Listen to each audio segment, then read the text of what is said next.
Del átomo al quark. Les dije el otro día que la ciencia avanza proponiendo modelos y teorías y después comprobándolos mediante experimentos. Y así, de hecho, hay una opinión que dice que la única forma de que la ciencia progrese es demostrando que las teorías son erróneas.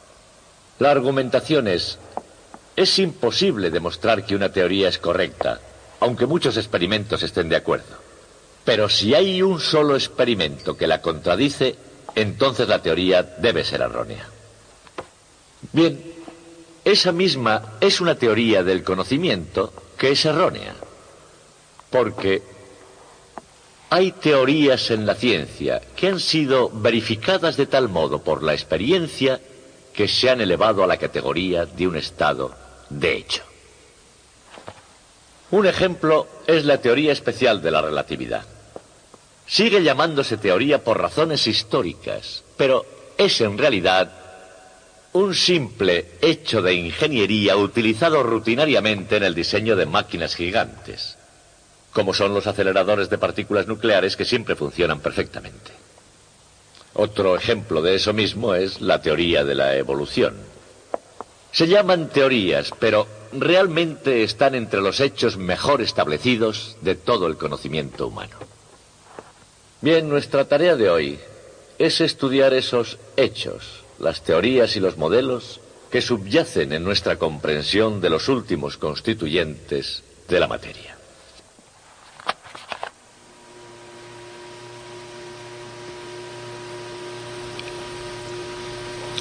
El largo y tortuoso camino hacia el átomo, desde el propio átomo al núcleo, y continuando hacia los últimos constituyentes de la materia, está señalado por hitos decisivos de teorías y modelos. Este modelo mostraba a los átomos moviéndose a gran velocidad por el espacio, rebotando en las paredes y creando una presión durante el proceso. Este otro ilustraba cómo actúan entre los átomos de un gas y cómo se unían formando líquidos y sólidos. Y este va dirigido al interior de los átomos cuando forman moléculas. Aquí está el átomo representado por un ión con un electrón exterior débilmente ligado. Este dibujo ayudaba a explicar la formación de los metales. La cuestión sigue siendo, ¿por qué hay tantos modelos? Dicho de otro modo, ¿por qué no hay alguien que eche una ojeada al interior para ver cómo es realmente un átomo? Para que podamos ver un objeto, tiene que ser lo suficientemente grande como para que refleje la luz. Y el átomo más grande es 1000 veces más pequeño que la longitud de onda de la luz. En un sentido literal, ningún átomo será visto jamás. Y para poner las cosas todavía mucho más difíciles, el núcleo es quizás 100.000 veces más pequeño que un átomo. Y sin embargo, la tarea de este aparato es la de investigar no cómo es un átomo, ni siquiera cómo es un núcleo. Su cometido es investigar las partes activas internas de los protones y neutrones, los cuales a su vez son partes internas del núcleo.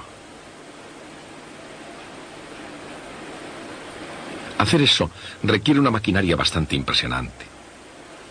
Esas máquinas existen aquí, en el Fermi National Accelerator Laboratory, cerca de Chicago. Sin embargo, hacer ese trabajo requiere también un nuevo tipo de maquinaria metal, un modo de construir y comprobar modelos que permita ver con los ojos de la mente lo que el ojo real no puede ver. Esa maquinaria se llama mecánica cuántica. Comenzó con un modelo del átomo de hidrógeno propuesto por Niels Bohr. En el modelo del átomo de Bohr, el electrón podía existir solo en ciertas órbitas en las que el electrón da vueltas alrededor del núcleo, como si fuera un planeta girando alrededor del Sol. Louis de Broglie indicó el porqué de solo ciertas órbitas. Los electrones son ondas que pueden existir solo en órbitas donde produzcan interferencias constructivas. Y eso solo puede ocurrir si la longitud de la circunferencia de la órbita es igual o a la longitud de la onda, o a 2 veces esa longitud, o a 3 veces, o en general a un número entero n de veces la longitud de onda. Pero aunque esa idea fue muy brillante, no fue la última palabra. Erwin Rödinger, físico austríaco, entendía que más que estar confinada a una órbita, la onda corpúsculo del electrón podía existir en cualquier parte en el espacio de 3 dimensiones. Y formuló las reglas para describir tal comportamiento. Esas reglas resultaron ser, como mínimo, originales y sorprendentes. Sin embargo, y esa es la prueba para cualquier modelo nuevo, tuvieron bastante éxito, casi más del que se esperaba. Resultó que la nueva mecánica cuántica de Rödinger podía describir el átomo de hidrógeno con la misma precisión y detalle que el anterior modelo de Bohr, y además podía llegar más lejos. Es decir, se podía aplicar no solo al átomo de hidrógeno, sino a todos los átomos de todos los elementos del mundo natural.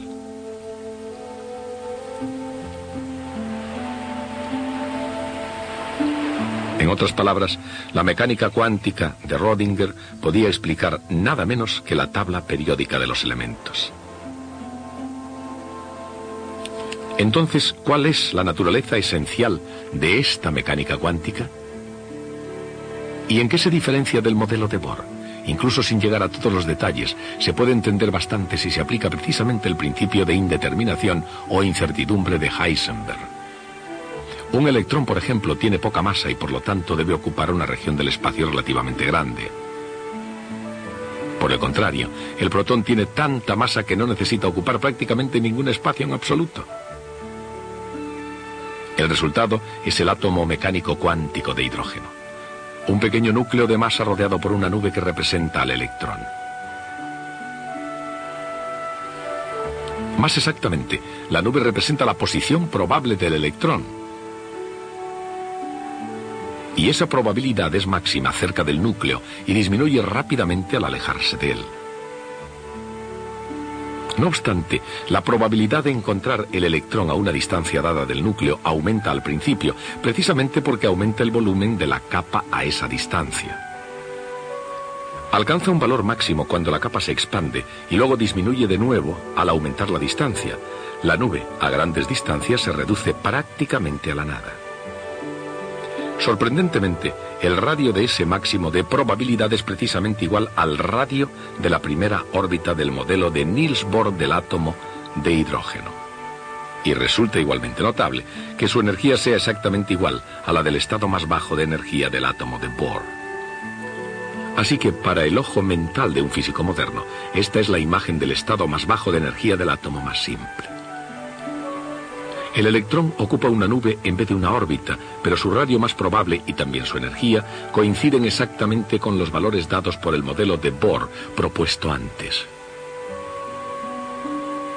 Pero donde quiera que sea en el universo, el átomo de hidrógeno no se encuentra siempre en su estado más bajo de energía. El átomo cuántico, como el modelo de Bohr, tiene una energía diferente para cada valor entero del número n. Esa energía resulta de la forma de la nube del electrón. Para n igual a 1, llamado estado fundamental, la forma es una nube simétrica, la misma en todas las direcciones. Para n igual a 2, hay un estado con una nube esférica doble, una dentro de la otra. Pero para el mismo valor de n y por tanto para la misma energía, hay también un estado con una nube en forma de rosquilla que casi recuerda una órbita. Ese estado tiene otro número entero, L igual a 1 asociado a él. N y L se denominan números cuánticos, y como la nube realmente no es una órbita, recibe el nombre de orbital. Por ejemplo, hay otro orbital con los mismos números cuánticos, N igual a 2 y L igual a 1. La misma N significa la misma energía, y la misma L quiere decir el mismo momento cinético. En mecánica clásica, todas las órbitas tienen un momento cinético determinado. En mecánica cuántica, algunos orbitales tienen momentos cinéticos positivos, comenzando por el valor más pequeño permitido, un poco más que h con barra, pero la componente vertical es exactamente igual a h con barra. Eso es para un orbital con L igual a 1. Sin embargo, aunque la componente vertical está exactamente determinada, la dirección real del momento cinético es completamente incierta. puede estar en cualquier lugar de la superficie de este cono. Y en vez de estar en una órbita, el electrón está en un orbital con forma de rosquilla. Así que para n igual a 2 y L igual a 1, el orbital atómico es una rosquilla alrededor de un eje vertical. El momento cinético está en cualquier parte sobre la superficie de un cono con el mismo eje, y su componente en la dirección del eje es exactamente h con barra, pero esa no es la única posibilidad. Con los mismos números cuánticos n y L, el momento cinético podría ser horizontal. De hecho, podría apuntar en cualquier dirección en el plano horizontal. Entonces su componente vertical es exactamente 0, y su orbital no es una rosquilla, sino dos nubes, una arriba y otra abajo, a lo largo del eje. Y finalmente, su momento cinético podría estar oblicuo hacia abajo, produciendo una imagen simétrica del orbital del estado superior. Así, con la misma energía y el mismo momento cinético n igual a 2 y L igual a 1, hay tres estados cuánticos distintos. Se podrían llamar superior, medio e inferior, pero en vez de eso se da a un nuevo número cuántico m los valores +1, 0 y -1. Y por supuesto, la historia no termina aquí. Para n igual a 3 hay un nuevo conjunto de orbitales. Esferas concéntricas para L igual a 0. Rosquillas concéntricas para L igual a 1. Y también nubes dobles arriba y abajo. Estas corresponden de nuevo a m igual a 1, 0 o -1. Pero ahora L puede ser igual a 2. Esos estados vienen en una versión simple de rosquilla. Una nueva variedad con una rosquilla arriba y otra abajo. Y otra formando una rosquilla y dos nubes.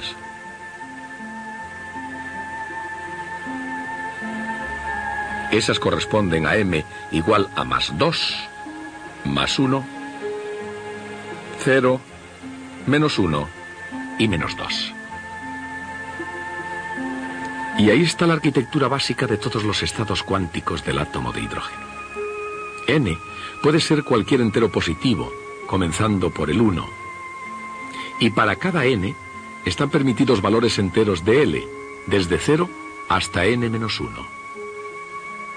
Finalmente, para cada L, m puede ir desde -L hasta +L. Esta misma estructura básica valdrá para describir no solo todos los estados posibles del átomo de hidrógeno. Servirá también para explicar los de todos los elementos químicos de la tabla periódica entera. Los griegos pensaban que había 4 elementos básicos: tierra, aire, agua y fuego. Con el paso del tiempo se fueron descubriendo más y más elementos hasta llegar, en el siglo XX, a tener numerados alrededor del centenar. No obstante, con toda su diversidad, todos los elementos deben su existencia a una trinidad de partículas subatómicas: neutrones, protones y electrones. Como el hidrógeno, cada elemento tiene muchos estados de energía, pero en cuanto a propiedades químicas, el más importante es el más bajo, el estado fundamental. Y los estados fundamentales de todos los elementos siguen el patrón de los estados excitados del átomo de hidrógeno. Ese estado de cosas ocurre debido a dos propiedades mecánicas cuánticas muy peculiares del electrón. Una es el hecho de que el electrón tiene giro o spin. No es que gire literalmente como una pequeña esfera newtoniana, sino que tiene un momento cinético intrínseco, exactamente como si girara. Su módulo es un poco menos que h con barra, y su componente vertical es exactamente un medio de h con barra. Y lo mismo que el momento cinético de un orbital, el momento cinético del spin se puede encontrar con igual probabilidad en cualquier dirección a lo largo de un cono. Ese cono y su proyección vertical puede apuntar hacia arriba o hacia abajo. Esas son las únicas posibilidades. No se permite ninguna dirección intermedia. La segunda peculiaridad también tiene relación con la naturaleza interior cuántico-mecánica del electrón. Dos electrones no pueden tener jamás el mismo estado cuántico. Dicho de otro modo, la probabilidad de que dos electrones ocupen un mismo estado es exactamente cero. Eso significa que dos electrones nunca pueden tener exactamente los mismos números cuánticos en el mismo átomo. Pero el spin es también un número cuántico. Así, si un electrón tiene spin hacia abajo y el otro tiene spin hacia arriba, pueden compartir el mismo estado orbital. Esas son, pues, las reglas fundamentales que gobiernan a los elementos químicos, la materia de la vida y de todo lo demás, en el mar, sobre la tierra y en los cielos. Esas son las reglas. Cada átomo se puede suponer como un ion, el núcleo más los electrones interiores, con un último electrón exterior necesario para complementarlo. Ese electrón va al siguiente orbital disponible de menos energía que le permita el estado de spin.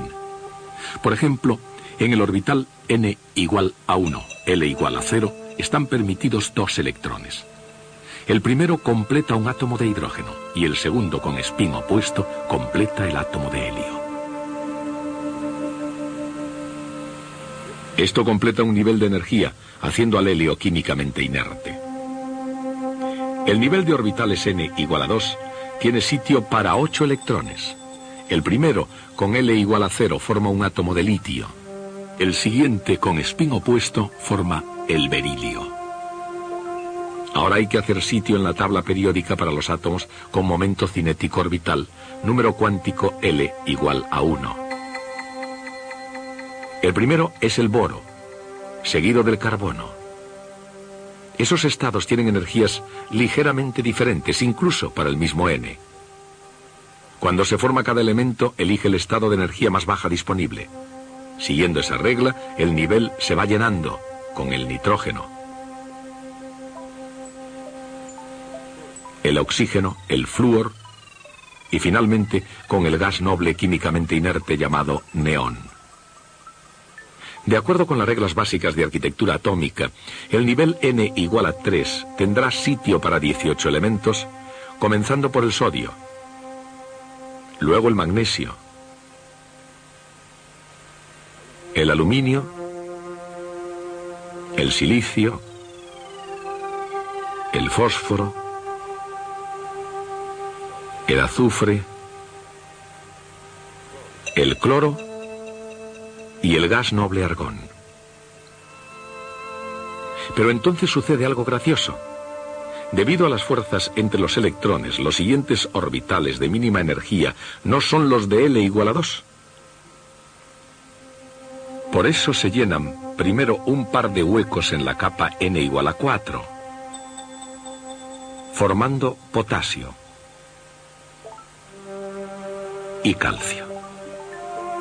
Cada elemento expuesto de esta forma tiene propiedades químicas similares a las de los que están situados encima y debajo de él en la tabla periódica.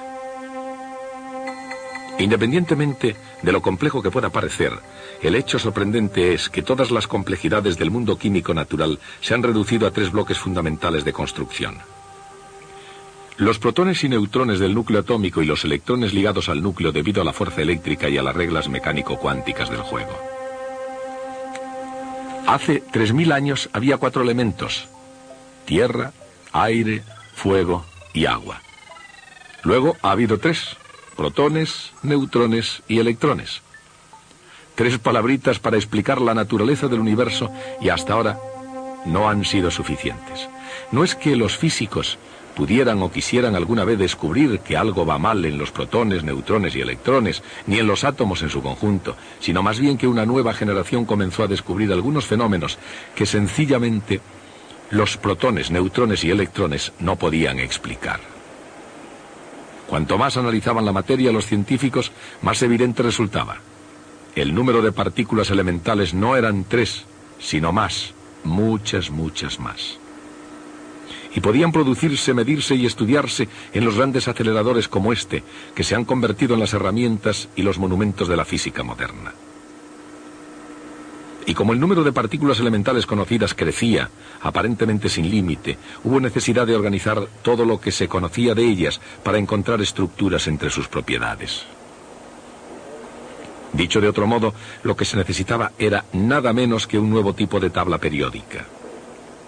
Pero esta sería una tabla periódica no de átomos, sino de los constituyentes interiores de los átomos.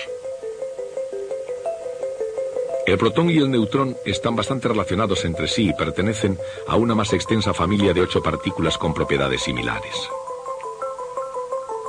Y cada una de esas partículas tiene una antipartícula con la misma masa, pero con carga opuesta. Además, por cada partícula y cada antipartícula hay otra con propiedades similares, pero mayor masa.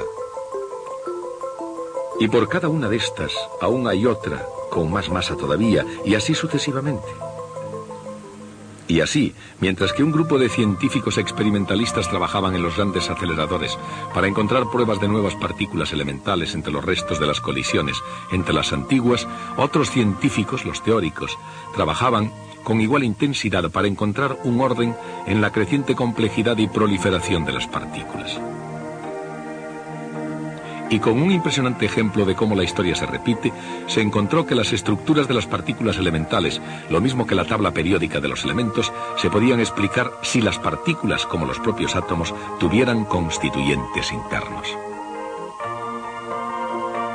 Y lo mismo que los constituyentes del átomo fueron 3 en número, se llamaron quarks. Por ejemplo, cada miembro de esa familia que contiene al neutrón y al protón está compuesto de 3 quarks. Las formas más grandes rojas representan a los quarks arriba y tienen una carga eléctrica positiva de 2/3, mientras que los 2 tipos de formas azules más pequeñas reciben el nombre de quarks abajo y quarks extraños y tienen menos 1/3 de la unidad elemental de carga. Se combinan de tal modo que cada partícula completa tiene una carga de 1, 0 o menos veces la carga de un electrón. Cada quark tiene también spin, y los spines se suman para dar a cada partícula tanto spin cuántico como tiene un electrón. Las partículas de mayor masa, recuerden que en física moderna más masa significa más energía, tienen los mismos conjuntos de quarks, pero ellos están también en órbita, explicando así la energía extra. Y así sucede para esta familia y para otras.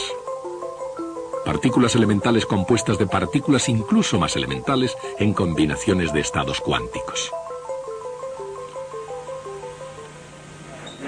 Como el protón, el neutrón y el electrón, las 3 clases de quarks llamadas arriba, abajo y extrañas pueden ser solo un capítulo más en la saga de la estructura atómica. Ya se han postulado otras 3 más. Se llaman encanto, cima y fondo. Y cada uno de esos tipos tiene un antiquark. ¿Existen todas realmente? Con un modelo brillante, un poco de suerte y una máquina muy grande, quizás se las pueda encontrar a la vuelta de la esquina.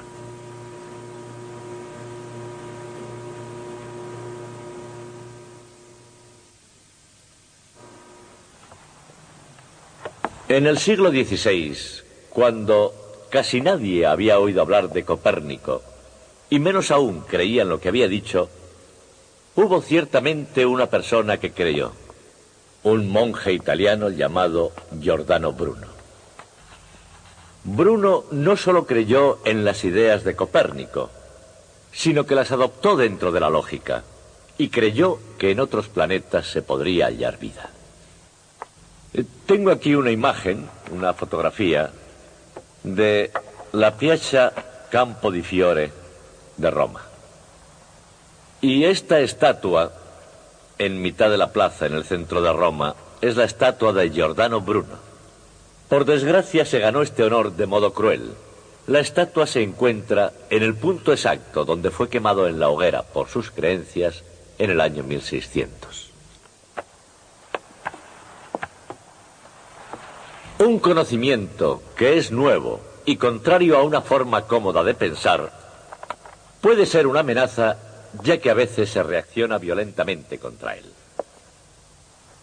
En este siglo hemos tenido una revolución casi tan grande como la que fue iniciada por Copérnico.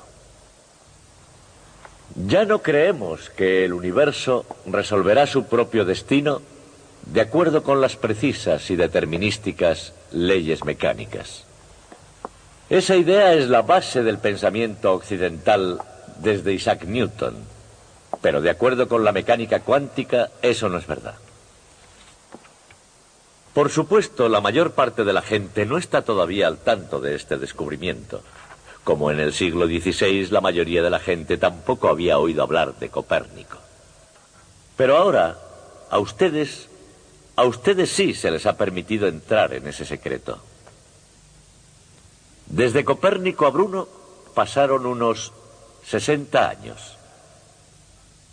¿Cuánto tiempo ha pasado desde el descubrimiento de la mecánica cuántica? Tuvo lugar en 1920. Ya saben a qué me refiero. Lo que se les ha confiado es un conocimiento auténticamente peligroso. Tengan cuidado al volver a sus casas y les veré el próximo día.